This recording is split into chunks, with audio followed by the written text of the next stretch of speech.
Jadi, kalau misalnya yang nonton YouTube gue memperhatikan, ini ada wajah 5 anak muda. Mereka adalah teman kuliahku. Satu angkatan sama aku. Itu Bang.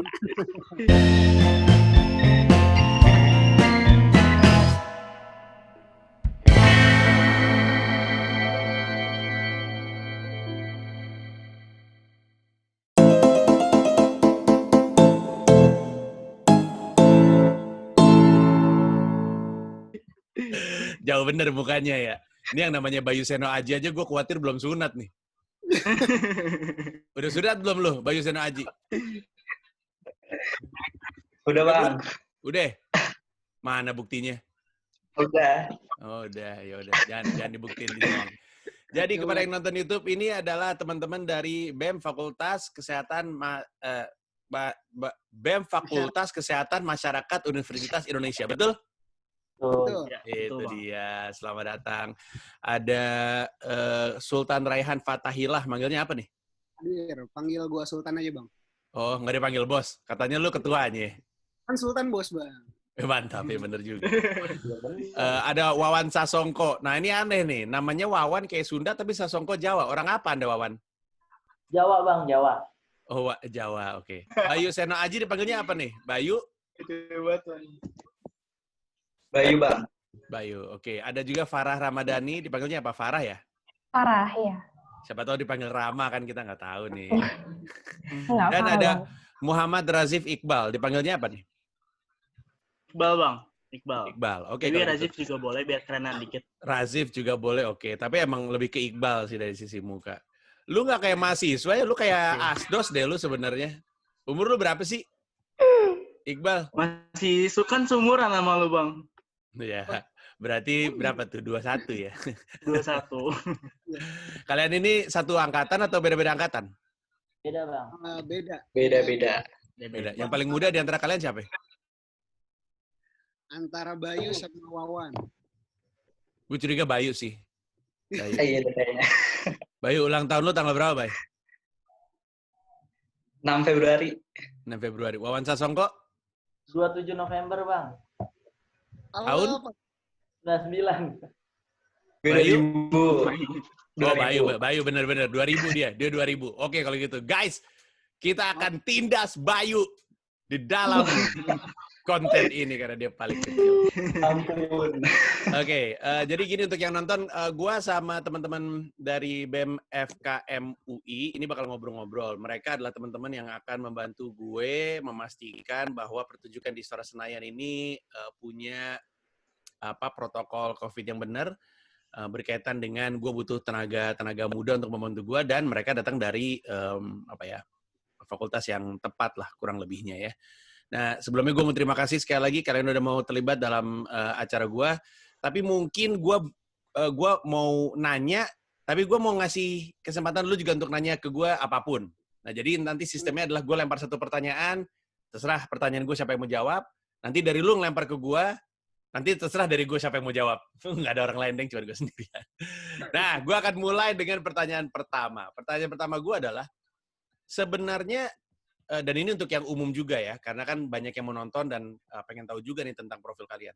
Sebenarnya secara definitif, FKM itu fokus studinya tuh di bidang apa? Dan mungkin lu juga sering dapat pertanyaan ini, dan akhirnya membedakan FKM dengan Fakultas Kedokteran tuh apa kesehatan masyarakat? Silakan, siapa yang mau jawab? Gue sambil ngemil nggak apa-apa ya, aku lapar. Silakan. Siapa yang jawab? Coba. Silakan. Jadi kalau misalnya, mau jawab kali ya Bang ya? Boleh. Jadi kalau untuk FKM sendiri, sebenarnya sering banget sih ini pertanyaan paling sering kalau misalnya di Gojek aja juga ditanya pasti FKM. Anjay, di Gojek. Kita jama abang-abangnya. Ada kuliah di mana? Ya gitu. Abang banyak nanya, gue keplak nih, tak gitu. Terus Itu kan sering banget tuh yang ditanya. Nah, terus sebenarnya tuh kalau misalnya ditanya Kesmas itu apa, jadi Kesmas itu sebenarnya ilmu yang tujuannya itu emang untuk bahasanya ningkatin derajat kesehatan masyarakat melalui tindakan namanya preventif atau pencegahan sama promotif. Jadi emang fokus utamanya itu preventif dan promotif atau pencegahan dan promosi kesehatan. Bedanya kalau dokter itu kan mereka itu penyembuhan ya. Jadi kalau ketika dia sudah sakit, maka baru disembuhkan, namanya kuratif kayak gitu, dari rehabilitatif. Nah, itu perbedaan mendasar dari FKM itu sendiri kayak gitu. Oh, nice. Oke. Jelas. Cukup jelas Anda, Farah Ramadhani. Iya. Bagus. Daripada Bayu cuma cengar-cengir doang nggak jelas. Oke, lu nanya satu pertanyaan. Kalian nanya satu pertanyaan ke gua. Silakan, siapa yang mau nanya? Gini Bang, gue nanya duluan ya. Oke. Jadi sebenarnya kita nih sempat ngobrol bareng dulu kan, untuk persiapan ini. Nah, yang kita bingungin tuh kita sama-sama belum sepakat cara pronounce acara lu nih gimana sih Bang? Komoy. Nyebutnya aja kita berantem. Oke. Cara pronounce-nya adalah komoi dou menoi. Oke, Do menoi. Ya, komoi dou menoi. Noi. Gitu. Itu adalah cara membacanya. Tapi kebanyakan orang pada nyebut kalimat dipenggal-penggal jadi komoi-komoi katanya biar gampang gitu. Iya, betul. Iya, soalnya gue sendiri ketika orang salah sebut komoi do menoi itu buat gue lucu karena waktu itu ada yang nyebut komodo ngondoy, komedo di manoi, gitu-gitulah pokoknya lucu banget. Pokoknya orang kalau salah nyebut buat gue lucu aja. Ya, gue jawab ya. Sekarang gue nanya balik ya. Boleh. Pertanyaan balik gue adalah, di dalam studi kalian, apakah masalah mungkin bukan pandemi. Kalau pandemi itu kan sesuatu yang melanda worldwide ya. Tapi kan kita kan ngomongin soal virus yang menyebar dan segala macamnya. Apakah itu ada dalam bagian studi kalian gitu? Siapa yang mau jawab? Siapa? Si Wawan deh, Wawan. Ayo titipku. Bang, jangan dong Bang. Ganti lah. Panggilnya jangan Wawan dah. Siapa dong? Siapa yang jawab? Jangan Farah lagi. Farah udah jawab tadi. Maksudnya manggil gue jangan Wawan. Ntar pikirannya aneh. Iya, gue setiap kali nyebut nama lu di bawah gerak-gerak sendiri nih, bukan lu bego. Gue ngomong di sini. Ayo Wan, jawaban. Sebenarnya kalau tentang kita belajar apa di kuliah itu ada beberapa mata kuliah gitu sih Bang, terbagi gitu. Ada mata kuliah wajib fakultas, wajib universitas, sama wajib rumpun. Nah, kalau misalnya kita lihat FKM sendiri berarti kan fakultas gitu ya Bang. Nah, di FKM itu ada beberapa mata kuliah yang benar-benar harus diambil. Itu contohnya kayak dasar kesehatan masyarakat. Di situ kita belajar tentang benar-benar dasar-dasar kesehatan masyarakat itu apa aja gitu-gitu. Terus juga di semester 3-nya itu ada juga namanya epidemiologi Bang. Yang sekarang nih lagi naik-naik gitu kan, kayak misalnya ada narasumber dari epidemiologi UI gitu, ahli epid UI gitu-gitu. Terus ada juga kesehatan global. Kita belajar gimana pandangan kesehatan masyarakat itu secara global tuh gimana gitu-gitu. Sama ada juga biostatistik gitu Bang. Ini lebih ke hitung-hitungan sama ke data gitu sih Bang. Oh, oke. Berarti secara kurang lebih dalam prinsip ya soal virus menyebar atau epidemi dan segala macam itu bagian dari apa yang kalian studikan gitu kurang lebihnya ya. Oke, silakan. Siapa lagi mau nanya sama gue?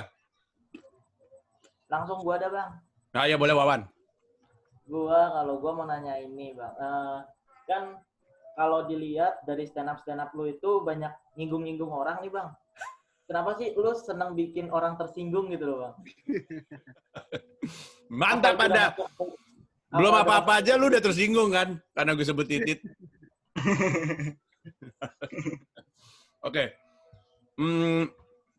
Wawan, ini pertanyaan bagus Wan, karena belakangan banyak yang suka nanya hal yang sama gue. Lu kan kalau materi stand up suka bikin tersinggung. Kenapa sih lu suka bikin tersinggung? Nah, jawabannya adalah karena gue nggak berniat menyinggung orang, beneran. Gue hanya pengen bikin orang ketawa. Masalahnya, Wawan, gue tuh nggak bisa nebak lu tuh tersinggung karena apa. Karena ini teori gue ya, ini ada di mata kuliah Komedi dan Ketersinggungan di Universitas Humor ITB. Apa coba? Prediksi gue, tersinggung itu sebuah refleks, sama seperti ketawa. Ketawa itu refleks loh. Maksud gue kita bisa aja ketawa ketika kita melihat sesuatu dan menurut kita itu lucu, tapi ketawa yang kita buat-buat dan ketawa refleks itu pasti beda. Dan seringkali tuh orang ketika nonton komedi, mereka tuh ketawa tanpa paham kenapa mereka ketawa. Sering banget. Bahkan orang tuh suka ketawa, terus bilang, kenapa gue ketawa barusan ya? Tadi kan parah banget apa gue ketawa gitu. Banyak orang tuh ketawa dulu, baru mikir ke belakang kenapa tadi dia ketawa. Nah, tersinggung tuh kurang lebih seperti itu. Tersinggung tuh sebenarnya refleks.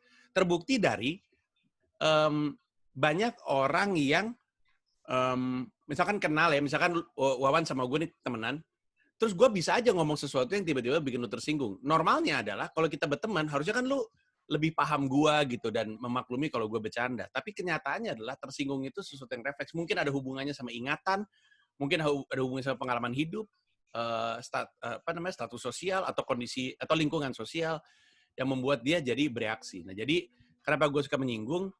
Pertama, gue nggak pernah berani menyinggung, tapi kemungkinan besar orang-orang tuh tersinggung karena gue seneng banget ngomongin hal-hal yang komedian lain belum pernah bahas. Artinya kalau misalkan gue masuk koridor-koridor yang belum pernah dibahas, kita semua tuh nggak pernah bener-bener tahu aman nggak sih kalau si Panji ngomongin ini. Nah, kenapa gue suka ngomongin hal-hal yang di luar komedian lain suka bahas? Satu, karena emang ketertarikan gue di situ. Kedua, karena orang tuh banyak yang ketawa karena kaget. Kebanyakan ketawa tuh karena kaget. Nah, kalau misalkan gue ngebahas hal-hal yang udah pernah dibahas orang lain, maka level kagetnya beda sama kalau misalkan gue masuk ngebahas topik yang orang belum pernah dengar sama sekali. Gitu kurang lebihnya, Bapak. Oke? Gantian saya bertanya kepada kalian. Kalian itu ketika pandemi ini melanda, ini nggak jadi rame nggak kuliah? Bukan jadi rame kuliahnya ya. Jadi hampir semua dosenku tiba-tiba, kalian tahu kan yang terjadi ini? Oh, mata kuliah apapun tuh ya yang sesuai dengan ini gitu. Jadi kayak, anjay, ini gue masuk kampus ini di fakultas ini di saat yang tepat. Bener nih, pas kita masuk, pas lagi rame-ramenya. Kayak gitu nggak di fakultas kalian? Iya. Mau jawab, Bang? Iqbal, silakan, Bang. Ya. Silakan, Bang. Ya, jadi pas ada COVID ini di awal tahun kan itu boomingnya tuh. Kebetulan kita masuk kampus tuh Februari. Itu dari awal perkuliahan sampai terakhir pertemuan itu sampai PJJ pun ngomonginnya pandemi terus, Bang. Jadi kayak semua yang kita pelajarin dikaitin sama pandemi. Semua yang kita pelajarin hal teknis juga dikaitin sama COVID-19 kayak gitu. Sampai di kampus kita pun juga cukup responsif sih, Bang, nanganin pandemi ini. Kayak mungkin di awal-awal udah nerapin social distancing, terus udah nyediain fasilitas cuci tangan, hand sanitizer di setiap depan kelas kayak gitu, Bang. Jadi kayak kita merasa, wah nih fakultas cukup responsif dan kita merasa kayak, wah kita kayak tahu duluan gitu, Bang. Lebih aware duluan. Ya. Emang harusnya seperti itu ya. Kebayang nggak kalau misalnya lu di Fakultas Kesehatan Masyarakat, Kesmas, tapi tidak melakukan kaidah-kaidah yang dibutuhkan. Oke, silakan. Lu nanya ke gue, bebas, siapapun. Yuk. Ayo, siapa? Lu mau nanya, Sultan? Beda, Bang. Siapa? Bayu. Iya, tadi kan di awal udah tanya dulu nih kalau kenapa sih Bang Panji ini demen banget bikin tersinggung orang kan. Kalau gue mau tanya lebih kayak awalnya dulu nih, kenapa Bang Panji mutusin buat jadi komedian gitu loh. Oke. Selain karena ketertarikannya Bang Panji. Oke. Sebenarnya awalnya gue nggak tahu mau jadi komedian sebenarnya ya. Tapi yang gue tahu tuh gue seneng ngomong. Jadi kalau dibilang gue suka bikin orang ketawa, iya, tapi rasanya banyak orang juga seneng kan bikin orang ketawa. Ini terlepas dari bisa atau enggak, tapi kan semua orang kan seneng pengen bikin orang ketawa gitu. Dari kecil juga gue seneng bikin orang ketawa. Gue suka kalau di rumah Pak Ade gue suka pakai sarungnya, suka pakai tongkatnya, suka pakai kacamata, terus pura-pura jadi aki-aki pada ketawa gitu. Waktu gue SD juga banyak bercanda, SMP juga, SMA juga.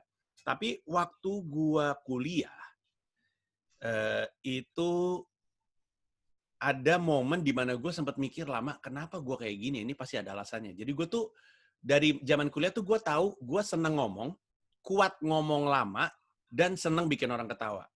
Dulu waktu nggak ada kuliah ya, misalkan kan gue kuliahnya di Fakultas Seni Rupa dan Desain di ITB. Terus misalkan gue ada mata kuliah desain produk, terus dosennya lagi nggak datang gitu.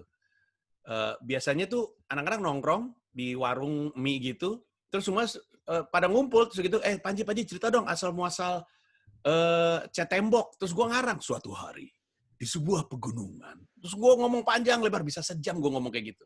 Ntar kalau misalnya ada lagi mata kuliah yang kosong, sini, Ji, cerita dong asal-muasal botol kecap. Suatu hari, di sebuah pegunungan yang penuh, gitu terus. Selalu kayak gitu. Jadi gue tuh dikenal sama teman-teman angkatan gue tuh seneng banget dongeng gitu. Terus orang pada ketawa segala macam. Terus gue mikir, ini tuh gue harusnya jadi apa ya? Karena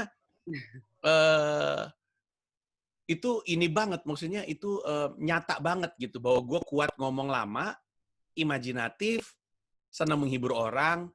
Terus gue berpikir pekerjaan untuk gue tuh apa. Nah awalnya gue pikir gue harusnya jadi penyiar radio. Karena itu sangat menggambarkan kan, kuat ngomong lama. Penyiar kan kalau siaran kan 2 jam, 4 jam ngomong terus. Gue pikir ini kayaknya pekerjaan yang tepat. Ketika gue masuk dunia radio, barulah gue berkenalan dengan stand up comedy. Itu pun secara nggak sengaja dari DVD bajakan bahkan waktu itu. Waktu gue lihat DVD bajakan, terus gue mikir, astaga ini harusnya tuh gue jadi beginian. Tapi saat itu belum ada pelakunya di Indonesia, atau lebih tepatnya gue nggak tahu ada pelakunya seperti itu. Tapi cita-cita itu nggak pernah hilang, masih ada nempel di kepala. Makanya gue selalu bilang, terutama sama anak-anak kuliah ya, kalau lu punya cita-cita, jangan lu bunuh, karena sekeras-kerasnya lu pukul, dia nggak akan pernah bisa mati. Paling mentok tuh dia pingsan, tapi dia akan bangkit di usia lu pada tua dalam bentuk penyesalan. Nah, gue menolak untuk menyesal di akhir nanti. Gue nggak pengen tuh ketika gue umur 60, 65, terus gue mikir, kenapa nggak gue coba aja jadi stand up comedian itu. Gue nggak pengen kayak gitu. Jadi pada satu masa gue nyoba ngelakuin, gue rekam. Waktu itu gue mulai nge-rap tahun 2008, terus gue bikin konser mini untuk orang yang suka rap gue sebut konser mini karena yang emang suka emang dikit musik gue. Tapi terus karena ini penonton gue pikir, colongan lempar 1 joke, kena. Bulan depan gue bikin acara yang sama, karena ini acara bulanan, gue lempar 15 menit. Wah, kena. Bulan depannya gue bilang, gue rekam, gue pengen coba rekam, gue pengen lihat hasilnya. Gue rekam 30 menit, terus aja akhirnya materi itu gue taruh di YouTube. Kebetulan Kompas TV baru berdiri. Dan Kompas TV di dalam lagi mikir, kita butuh program yang bikin kita diomongin. Butuh program mercusuar lah, yang mungkin duitnya kita nggak tahu nih, tapi orang jadi lihat bahwa ada kita nih, gitu. Terus diputuskan oleh Indra Yudhistira yang waktu itu ada di Kompas TV, dia mau bikin stand up. Dia cari-cari nih, ketemulah video YouTube gue. Dipanggil gue ke sana, ditanya, gue mau bikin acara stand up, kata dia. Oh ya? Emang nggak ada stand up comedian-nya? Nggak ada sih. Terus formatnya seperti apa? Lomba. Lah kan, tadi lu bilang kagak ada stand up comedian-nya, apa yang mau dilombain? Ya kita mesti nyari dari sekarang. Terus karena gue suka dengan idenya, karena nggak ada TV lain yang ngelakuin, gue menyatakan pengen ikut terlibat. Acara itu kemudian yang melahirkan komunitas stand up Indo, lalu gue tergulir di dalamnya.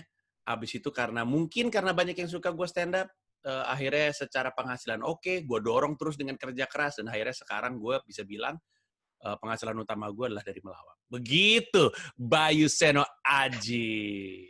Mantap. Keren banget, Bang. Gila. Alah, biasa aja lah, bangsat. Gue kan cuman pelawak. Lu pada ini. Motivator. Oke, sekarang gue mau tanya balik sama kalian. Boleh. Lulusannya Kesmas tuh apa berarti? Dokter, apa bukan, apa gitu? Yang ketika berkarir, karirnya sebagai apa kalau boleh tahu? Misalnya, ini Bang, ada yang turunannya di korporat, atau ada yang turunannya di pemerintahan, atau ada yang turunannya di rumah sakit gitu-gitu. Silakan, siapa yang mau jawab? Gue coba masuk ya Bang. Jadi gini, kalau di Kesmas itu, kalau di FKMU ya, kita dibagi jadi 4 prodi kan. Ada Gizi, K3 itu keselamatan dan kesehatan kerja. Habis itu ada kesehatan masyarakatnya, sama satu lagi kesehatan lingkungan. Nah, kalau karirnya bakal seperti apa, itu sebenarnya spektrumnya luas banget Bang. Soalnya, istilahnya kalau tadi kata Farah, kalau dokter itu kan dia approach-nya ke satu-satu individu ya. Kita tuh kalau misalnya di Kesmas, coba nge-approach-nya basisnya masyarakat gitu. Jadi kalau misalnya kita bisa jadi public policy maker di pemerintahan. Kita juga bisa, kalau yang anak-anak K3, terjunnya bisa ke industri. Dia jadi penyusun kebijakan kesehatan dan juga safety regulations-nya di industri itu. Habis itu yang anak-anak gizi mereka bisa jadi registered dietitian. Registered dietitian itu ya nanti mereka kerjanya memang bikin diet, tapi ada juga yang anak-anak gizi itu yang larinya ke arah masyarakat juga, bikin misalnya kebijakan tentang ASI eksklusif, bikin kebijakan tentang sekarang kan masih jadi permasalahan ya stunting di Indonesia. Nah, jadi itu kita bisa terjun ke pembuatan kebijakan, itu juga kita pelajarin. Salah satunya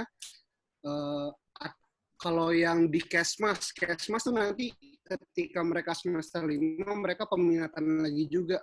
Kayak Farah dari epidemiologi ya. Epidemiologi arahnya bisa karirnya peneliti, bisa juga jadi epidemiolog di Departemen Kesehatan Kemenkes gitu. Terus ada lagi AKK namanya, peminatannya AKK, Administrasi Kebijakan Kesehatan. Nah, AKK bosnya lah di rumah sakit, karena kita yang paham manajemen rumah sakit itu gimana sih gitu. Wow. Itu sih kurang lebih Bang, arah karir dari FKM. Happy dong kalian ya.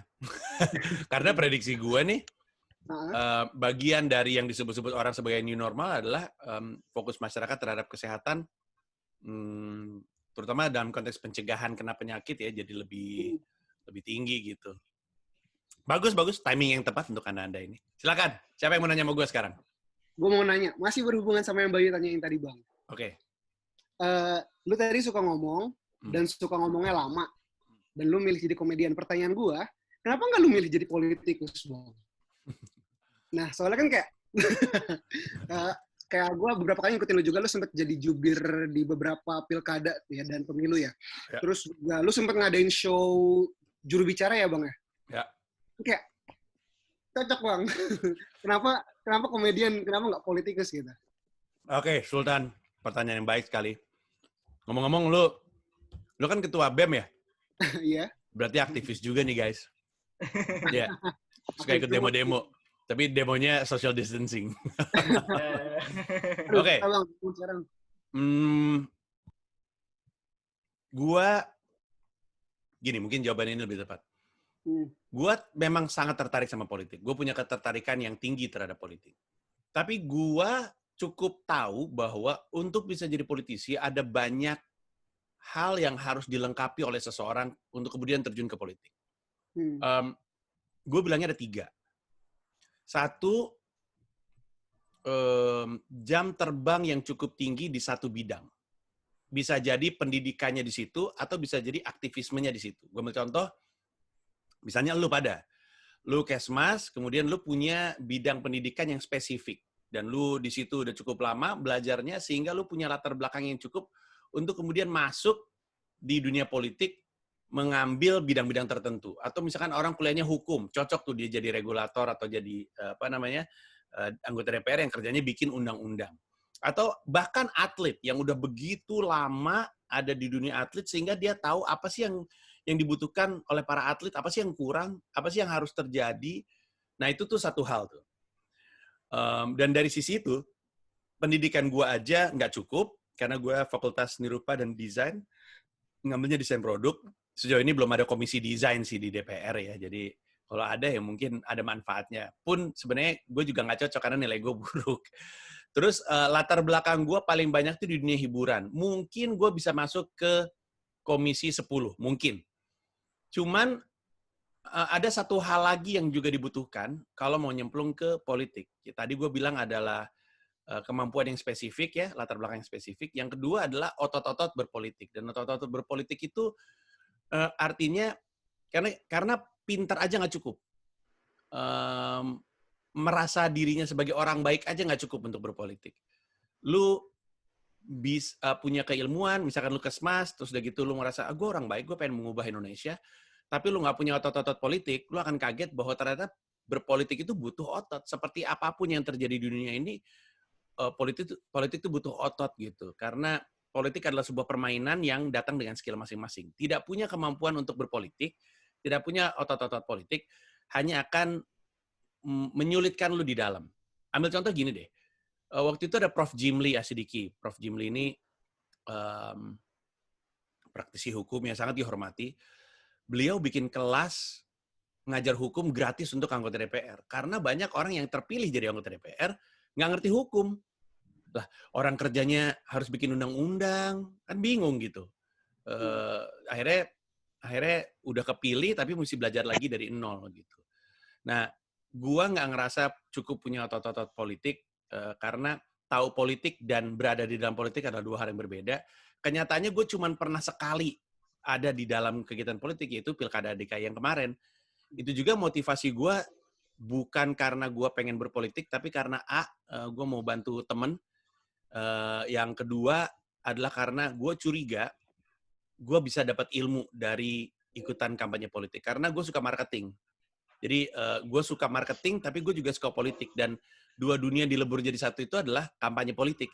Di mana politisi dipasarkan. Ya udah gue nyemplung karena gue pikir nih pasti gue dapat ilmu. Dan gue keluar dari situ emang dapat ilmu, bukan cuma ilmu marketing politik, tapi juga ilmu kehidupan sebenarnya. Dan setelah itu gue berkesimpulan, oke, gue harus berdamai dengan diri gue sendiri. Gue bukan orang yang tepat untuk ke sana.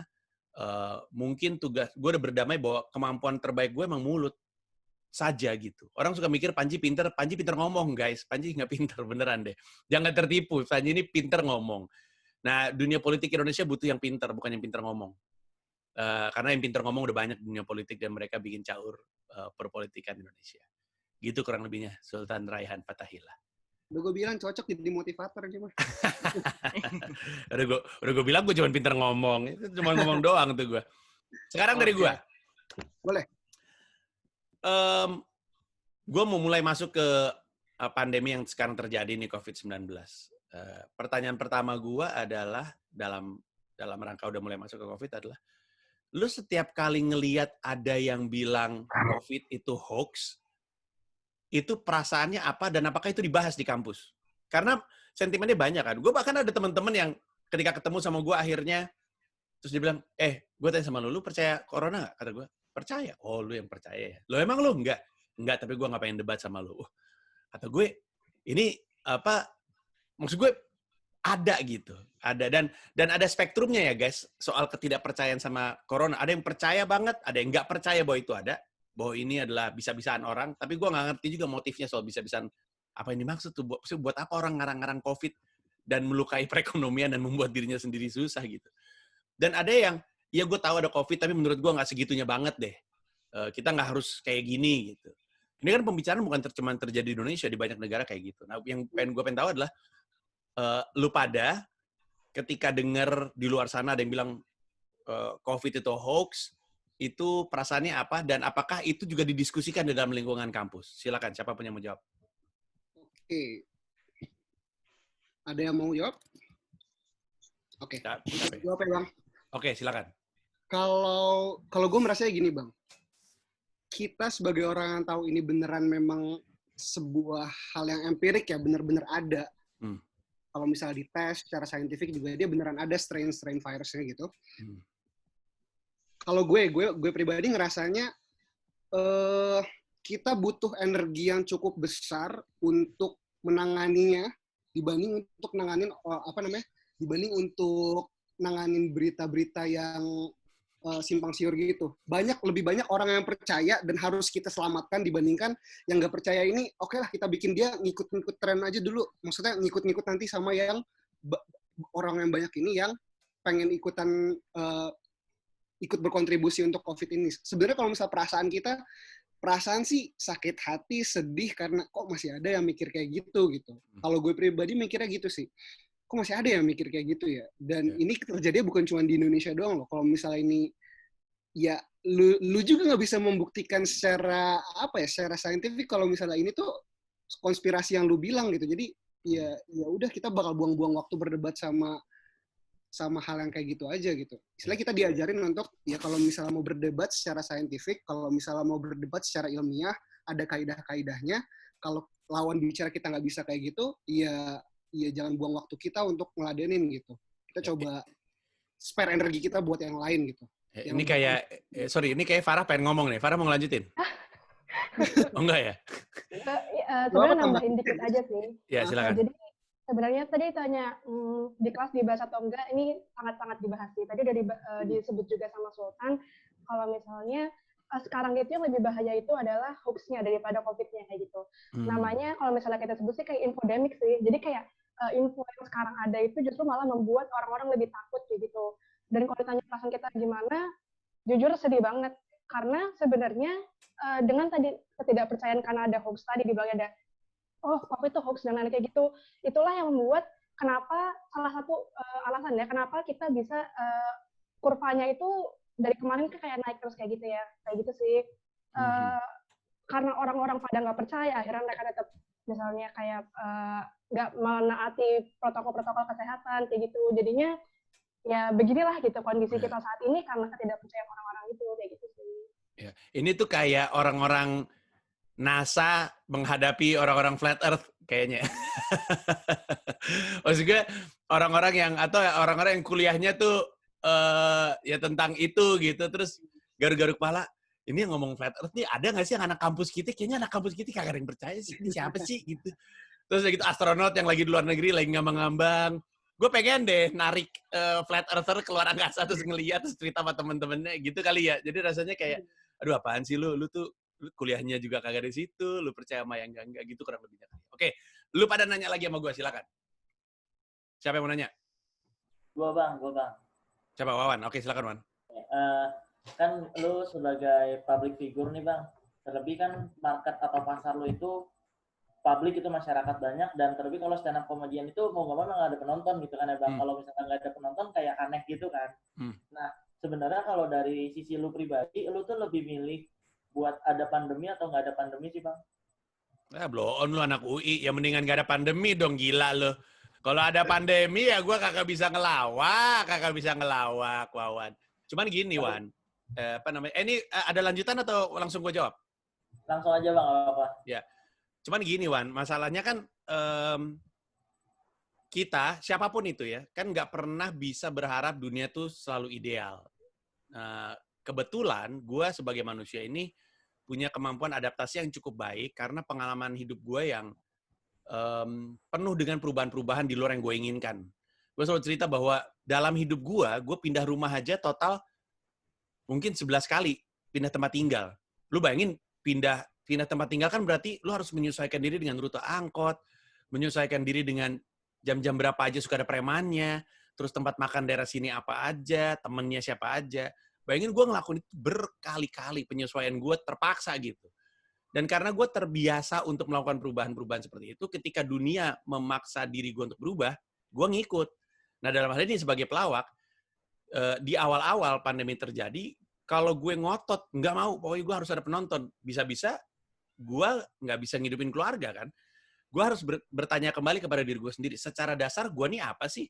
Secara dasar nih gue pelawak gitu. Dan kalau gue bilang gue adalah pelawak, maka formatnya nggak harus di atas panggung. Gue bisa melawak di sosmed, gue bisa ngelawak dari format lain, dan itulah yang kemarin gue lakuin. Dan karena gue sadar ada teman-teman yang nggak bisa pivot, teman-teman yang nggak bisa adaptasi, teman-teman yang memang hanya punya kemampuan untuk melawak di atas panggung, makanya gue ngerjain sebuah platform yang kemarin udah gue umumin akan diluncurin bulan ini, namanya comicacomedy.club. Itu adalah, bayangin comedy club gitu ya, tapi online, di mana orang beli tiket, terus nonton streamingnya, terus ditiketin karena gue pengen komedian-komedian bisa bebas ngelawak. Karena kalau misalnya sekedar streaming live YouTube, mesti dipikirin kata-katanya, takut pada tersinggung kan. Enaknya Comedy Club kan gitu, orang bayar karena dia siap menonton komedi, sehingga dia cenderung lebih terbuka terhadap bercandaan gitu, ketimbang orang nonton YouTube. Stand up comedian manggung di YouTube, itu kayak stand up comedian manggung di atrium mall gitu. Orang lagi lewat, celinguk sedikit, nangkep cuma sebentar, terus marah-marah gitu. Nah, makanya gue bikin platform ini di mana komedian bisa kembali melawak dengan total, terus dikasih tiket supaya tersaring penontonnya, dan dengan tiket itu mereka bisa mendapatkan penghasilan lagi. Nah di luar itu, gua juga pelan-pelan mencoba untuk memutar lagi roda ekonomi stand up comedy dengan mencoba menjalankan tour di tengah-tengah kondisi seperti ini. Karena gue percaya kondisi akan jadi lebih baik, itu optimisme gue, dan gue merasa yang mesti dipikirin itu adalah gimana caranya gue bisa ngelawak dalam kondisi seperti ini. Gue nggak pengen nabrakin. Jadi makanya gue pengen kerja sama teman-teman dari BEM FKM UI, karena orang sering ngomongin new normal. Tapi kan sederhananya new normal kan cuman kayaknya ntar hal-hal akan ada banyak perubahan nih. Ya kan, maksud gue orang kalau denger new normal kan suka males ya, aduh apaan sih new normal. Tapi kan secara esensi kan new normal cuma cara untuk bilang bahwa setelah kejadian ini, keadaan akan banyak yang berubah. Dan itu kan juga terjadi, kayak, gue nggak tahu lu ingat atau enggak, tapi bom di JW Marriott dan Ritz-Carlton tahun 2009, itu menghasilkan new normal yang orang mungkin lupa. Yaitu kalau masuk mall diperiksa. Ada alat Garrett. Sebelum 2009 tuh nggak ada, guys. Nggak ada tuh lu masuk mall, pintunya dibuka dulu, dicek dalamnya ada apa. Nggak ada tuh lu masuk gedung, terus ada kayak stick drum, terus udah gitu dilihat ada apa tas. Terus nggak ada kayak gitu dulu. Itu new normal yang terjadi pasca bom jadi Blue Marriott dan Ritz-Carlton. Nah sekarang ada kejadian ini, gue merasa kayaknya akan ada yang berubah nih. Salah satunya adalah orang akan lebih peduli sama kesehatannya dan lebih peduli sama kebersihan orang lain. Kan dia nggak tahu nih kebersihan orang lain seperti apa. Nah jadi gue pengen nunjukin bahwa gue ngerti keresahan baru itu yang sekarang muncul dengan nunjukin kerjasama ini. Dan gue kerjasama sama teman-teman dari FKM itu bukan cuma untuk di Jakarta, semua kota tuh gue buka kerjasamanya. Dan kalau misalkan ada yang nggak ada FKM-nya, gue kerjasama sama FK-nya. Tapi intinya gue mau kerjasama sama anak-anak muda yang emang punya kepedulian dan ketertarikan di bidang ini. Karena menurut gue, ini mah ke depannya akan selalu seperti ini. Jadi kayak yang akan lazim kelihatan adalah kayak termogan diperiksa di situ, itu akan lazim. Kayak sekarang gue bahkan mempelajari praktek-praktek yang ada di mall, sekolah, itu gue pelajarin tuh semuanya tuh. Sepak bola, gue pelajarin tuh semuanya. Salah satunya, gue nggak tahu lu nggak atau enggak, kemarin gue terpaksa mesti ke mall. Mall yang sama yang gue samperin dalam masa pandemi ini. Cuman mereka kan sekarang pelan-pelan udah mulai ngebuka. Hari ini persis tanggal 15 Juni, mereka udah mulai beroperasi. Di mall dekat rumah gue nih, Mall Kelapa Gading, pas masuk tuh lu mesti kayak login dulu gitu. Login, ngasih tahu nama lu, terus udah gitu masukin nomor telepon lu, terus lu masuk ke data sama aplikasi tersebut, keluar masuknya ke data. Dan datanya akan di-refresh seminggu kalau nggak salah untuk membaca. Nah, menurut gue, ini menarik nih, mungkin ini yang akan terjadi ke depannya. Jadi gue, kalau disuruh milih, mah jelas gue pengen nggak ada pandemi, tapi karena ada pandemi, mau nggak mau gue harus menyesuaikan diri, dan bentuk kerjasama dengan lu pada adalah penyesuaian yang gue lakukan. Gitu kurang lebihnya. Oke, sekarang gue kepada lu pada. Gue dengar, tapi ini mah gue ngecek kebenarannya aja ya, siapapun yang mau jawab. Gue dengar ada yang bilang bahwa pakai masker adalah satu hal, terus social distancing adalah satu hal juga, tapi kalau lu nggak mikirin apa tuh istilahnya, bukan kesehatan ya, tapi bukan vitalitas ya. Vitalitas kayak pijit vitalitas. Apa sih istilahnya? Imunitas ya, betul. Imunitas, betul sekali. Terima kasih Anda, orang Kesmas. Jadi kalau misalkan kita pakai masker pun, pakai cuci tangan pun, pakai social distancing, tapi kalau kita nggak menjaga imunitas tubuh kita, artinya nggak punya asupan yang cukup, atau nggak punya gaya hidup yang benar, itu bisa percuma gitu. Karena kalaupun COVID menyerang, tapi daya tahan oke, imunitas oke, lu punya kemampuan atau persentase lebih besar untuk ngelawan gitu. Nah, itu benar atau salah, dan sebaiknya apa aja sih yang mesti dilakuin untuk menghindar gitu? Silakan, siapa yang mau jawab? Dia mau jawab? Farah udah unmute tuh. Farah dan Iqbal ya, boleh. Silakan. Farah dulu deh. Sebenarnya tadi berarti terkait mungkin yang promosi kesehatan kali ya, tadi ada cuci tangan, kemudian kata adrenalin gitu ya. Sebenarnya kan sampai sekarang itu COVID-19 itu masih dalam proses pembelajaran terus-menerus ya, kayak gimana ya gitu. Bisa dibilang ada benernya, ada enggaknya mungkin ya. Karena kalau misalnya dilihat dari misalnya ketika dua-duanya itu saling mempengaruhi. Karena ketika imunitas kita baik, belum tentu kita juga mampu untuk melawan COVID-19 tersebut, karena kita masih belum tahu nih sebenarnya bentuk dari COVID-19 strukturalnya gimana, atau gimana riwayat alami ya, penyakitnya kayak gimana, itu kita masih belum tahu sampai sekarang kayak gitu. Jadi, dua-duanya saling mempengaruhi gitu. Jadi, dua-duanya itu nggak bisa disepelekan. Tapi, memang ada benarnya juga kalau misalnya imunitas itu memegang peran penting dalam hal ini. Kayak contohnya mungkin orang-orang yang memiliki usia kayak 60 tahun, kemudian punya penyakit-penyakit seperti diabetes mellitus, kemudian ibu hamil, yang seperti itu memiliki kerentanan gitu terhadap COVID-19 tersebut sih sebenarnya kayak gitu. Jadi dua-duanya itu nggak bisa disepelekan. Jadi tetap harus jaga imunitas, kemudian tetap harus rajin cuci tangan, hand sanitizer, dan lain-lain kayak gitu. Oke, Iqbal ada tambahan? Gue setuju banget sih sama Farah. Kalau misalnya dua komponen itu saling berkaitan gitu, dan nggak bisa dihilangin atau nggak bisa bertimpangan gitu satu sama lain. Jadi harus berbarengan. kayak kalau misalnya jaga imunitas sih, yang jelas tuh harus rajin-rajin olahraga, terus jangan lupa minum vitamin kayak gitu sih Bang. Tambahan dari gue. Setuju lah sama Farah. Gue nambahin dikit kali Silakan, ya. Tan. Ya, karena kayaknya followers lu ini banyak yang suka main bola ya. Jadi kalau misalnya kita coba analogiin bola nih, defense sama offense itu sama-sama penting kan, Bang? Nah, kalau dalam perihal kita pakai masker, kita cuci tangan, nanti itu tuh masuknya ke perihal defense kita untuk kita nggak tertular gitu. Tapi ketika udah tertular, ya offense kita satu-satunya yang kita punya di tubuh kita adalah sistem imun kita gitu. Lu kalau kena flu, cara lu bisa sembuh dari flu-nya adalah imun tubuh lu itu melawan virus lu itu. Bakteri juga, kalau lu diare, imun tubuh lu yang melawan bakteri-bakteri itu. Mungkin ada bantuan dari antibiotik dan lain-lain, tapi ya selama kita belum punya vaksin, ya selama kita belum punya obatnya, ya yang kita punya adalah imun kita gitu. Jadi kalau main bola kita nggak mungkin nguatin defense-nya doang, tapi offense-nya kita biarin. Dua-duanya penting. Betul, betul. Apalagi kalau Anda Jose Mourinho, anjay. Jose Mourinho mah pragmatis dalam sepak bola. Oke, ini kita waktunya udah mau habis nih, obrolan seru banget sebenarnya. Teman-teman punya satu pertanyaan terakhir dan gue coba untuk jawab sesingkat mungkin. Silakan, siapa yang mau nanya? Monggo. Mau nanya nih Bang, kalau gitu. Tadi kan kita udah bahas soal pandemi gitu kan Bang. Dan dari tadi kita mungkin bahasnya mungkin ada negatifnya, ada positifnya nih. Nah, sekarang kalau mau nanya ke Bang Panji nih, jadinya kalau misalnya pandemi COVID-19 ini sebenarnya ada nggak sih sisi positifnya di karirnya Bang Panji ini kayak gitu? Terasanya ya. Pertama-tama untuk yang nonton supaya Anda tidak tersinggung dan aneh-aneh. Masa Panji bilang COVID itu positif? Bukan gitu maksudnya dong Anda. Hei, saya toyor juga Anda penonton. Tapi apa yang kita bisa tarik positif dari yang terjadi sama kita? Yang paling pertama adalah gua jadi lebih merasakan pentingnya kualitas waktu bersama dengan keluarga gue. Sepanjang masa pandemi, gue makan pagi, siang, dan malam bersama dengan 2 anak dan istri gue.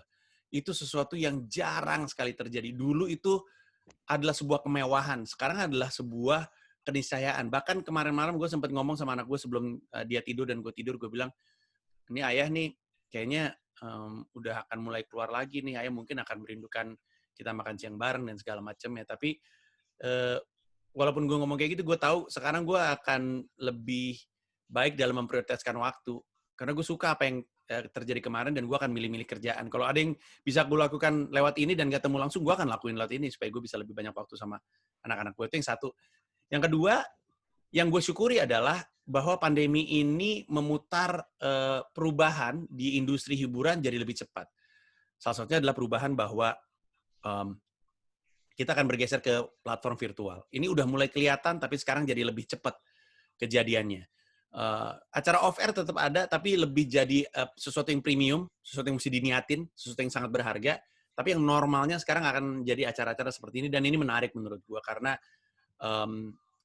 bayangin gue ngelakuin ini, terus gue live streaming, yang bisa ngikutin diskusi ini, kan dari lintas kota. Sementara kalau misalnya kita lakuin di UI aja, yang datang cuma anak Jakarta atau anak daerah-daerah Jabodetabek gitu. Jadi itu sih nilai positifnya dari gue. Guys, terima kasih banyak. Sorry gue rada ngeburu-buru karena abis ini gue ada ngantri kegiatan satu lagi. Mohon maaf. Yang ini live lagi bentar lagi. Terima kasih sekali lagi. Gue nggak sabar untuk ketemu sama lu, diskusi bareng dengan lu. Dan sekalian mumpung kita lagi ketemu bareng, gue juga udah ngomong sama tim gue, si Satya. Mungkin ada yang udah kenal. Gue bilang bahwa kita nggak perlu buru-buru untuk nentuin protokolnya, karena ini masih di Juni, sementara acara masih di Desember. Mungkin mendekat ke sana kita lebih bijak, supaya kita bisa ngeraba situasi di Desembernya. Dan thank you sekali lagi udah ikutan. Moga-moga kita bisa menyusun langkah-langkah yang tepat untuk membuat penontonnya sehat, merasa aman, nggak ada yang terkena, dan niat orang datang untuk bahagia bisa optimal lah. Karena mereka pengen ketawa-ketawa. Dan gue nggak tahu di Kesmas dibahas ini atau enggak, tapi gue ngerasa pandemi ini meningkatkan kebutuhan akan kesehatan mental. Gue terima banyak banget DM soal stres, depresi. Terima kasih karena gue terus ngelawak dan segala macam. Dan gue juga berjuang ini untuk mereka. Jadi terima kasih sekali lagi. Sampai ketemu di lain kesempatan guys. Thank you ya. Dadah. Juga Bang. Makasih Bang. Sama-sama.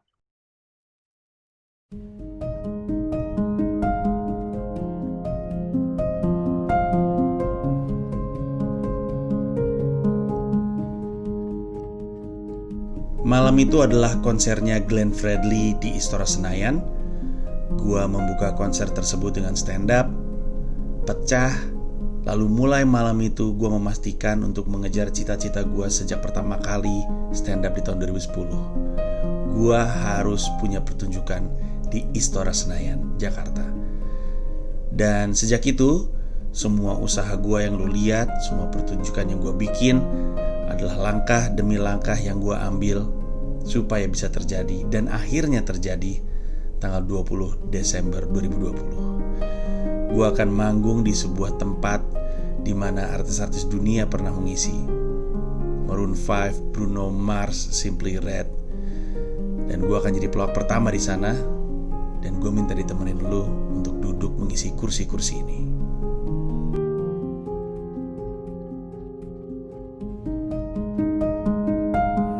Lu akan duduk di sekitar Istora ini. Semua sisi yang lu bisa lihat akan diisi oleh penonton. Dari pojok ke pojok, termasuk yang di belakang gua, termasuk di area lantai. Semua ini akan diisi kursi. Nah, kalau pertanyaannya adalah panggungnya di sebelah mana? Di sini. Panggungnya tepat di tengah Istora Senayan, melingkar.